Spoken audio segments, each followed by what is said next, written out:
Жүсіп дәулетті отбасында дүниеге келіпті. Әкесі өте қарапайым, кішіпейіл кісі болса керек. Сонша байлығына қарамастан, дүниенің соңына түспей, қашанда қайрылғанға қол ұшын беруге дайын жүреді екен.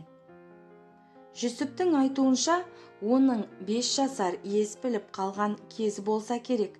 Олардың үйлерінің тұсында бір қарт кісі келіп, әлгі жерді тұрақтай бастапты. Бұны байқаған Жүсіптің әкесі, ол кісінің азық ауқатын өз мойнына алмақ боп, онысын қызметші арқылы жіберсем ренжір деген оймен кішкентай Жүсіп арқылы жіберіп тұруды жөн санапты. Жүсіп әуелгіде жүрексінгенмен, келе-келе бұл әдеті өзіне ұнапты.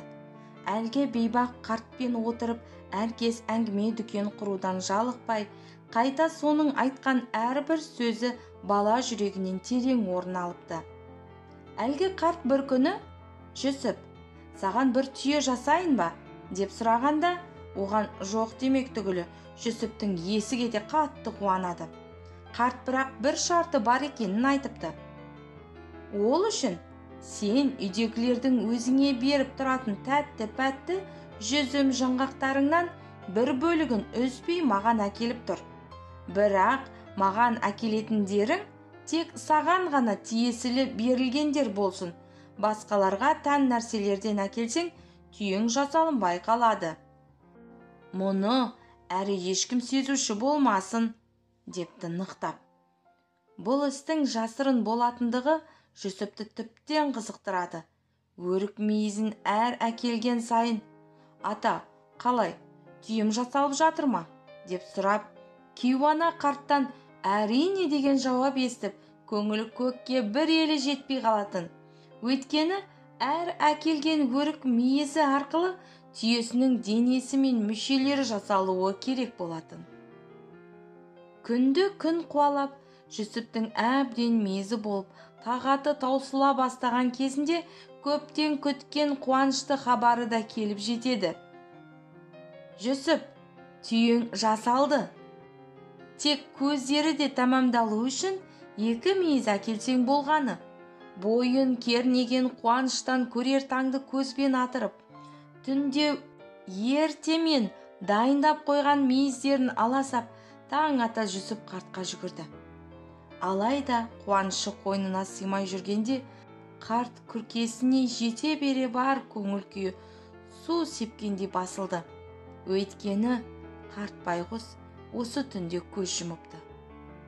Бар жаназа рәсімін әкесі атқарып, егіле жылаған кішкене Жүсіп, ең жақын адамының бірінен айырылғандығына әлі де сенбеген күйде еріксіз қарияны ақтық сапарына шығарып салды.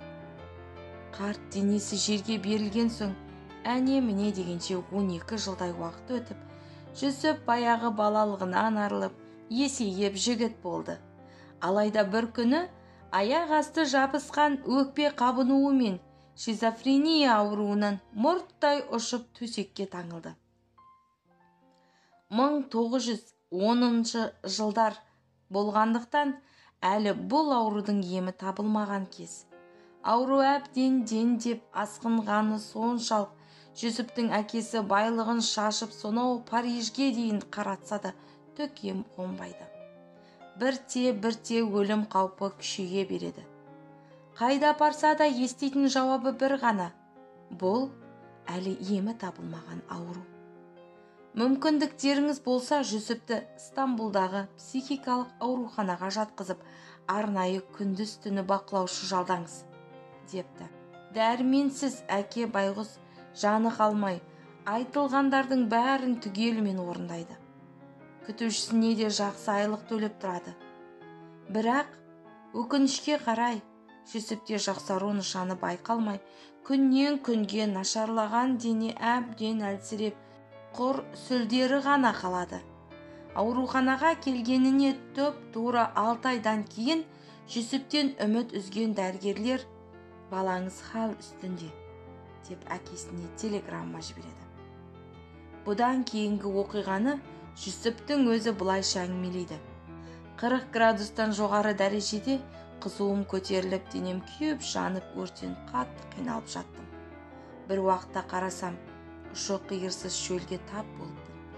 Шыжыған күннің астында, қызған құмның үстінде жан шыдатпас аптап ыстықтан өліп барам.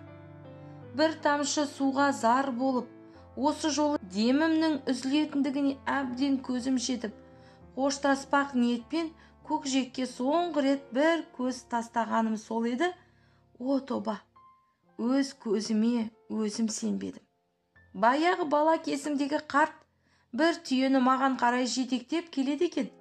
Әбден жақындағанда, «Жүсіп балам, түйең дайын, міне ғой», деді. Жатқан жерімнен қарт көмегімен әрең дегенде түйеге мінгенімде, шөлдегенімде бойымдағы бар ауруымда үшті күйлі жоғалды. Сол сәт көзімді ашып, «Мен қайда жатырмын?» деппін. Маңайымдағы дәрігерлер менің сауыққаныма түк сенбепті. Өйткені мен бойымды меңдеген бір емес барлық ауруымнан да құлантаза айықпын. Мен өмірге қайта келгенде едім. Жүсіп басынан өткен осы оқиғаны әңгімелеп отырып селкілдеп қатты жылады. Көкірегі ояу, көзі ашық қартым-ай деді. Әлден уақытта күрсініп, менің басыма келетін осындай қиын істі күні бұрын сезген екен ғой. Маған тиесілі өрік мейізді әкелткізгеніне қарағанда, оларды менен садақа ретінде қабылдаған екен. Сірә, садақа өмірді ұзартады деген хадис ұғымымен жасаған сияқты.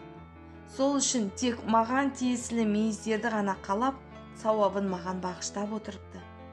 Садақаны сауыңда бер деген. Біз көбінесе